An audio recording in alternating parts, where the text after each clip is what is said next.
Bali, papakita ko lang sa inyo guys and review natin to next video, okay?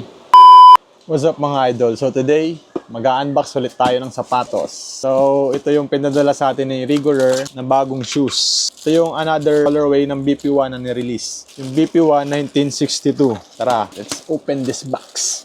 Let's go!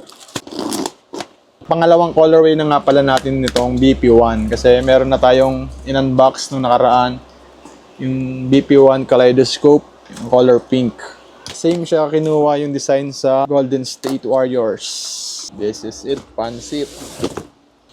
Kawawa yung box guys. Yan na. Ganda ng box nito ha, color black. Yan yung colorway. Kita ba? Mas kita to pag binuksan na natin. Let's see. New shoes again. Thanks Rigourer. Diba? Yung colorway nito inspired talaga sa Golden State. Yung home jersey. Ito, color white na may yellow and blue. Bali, papakita ko lang sa inyo guys and review natin to next video, okay?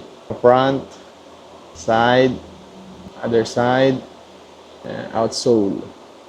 Yung color pink, translucent outsole yun ha, pero ito hard rubber to. Feeling ko mas spiky to.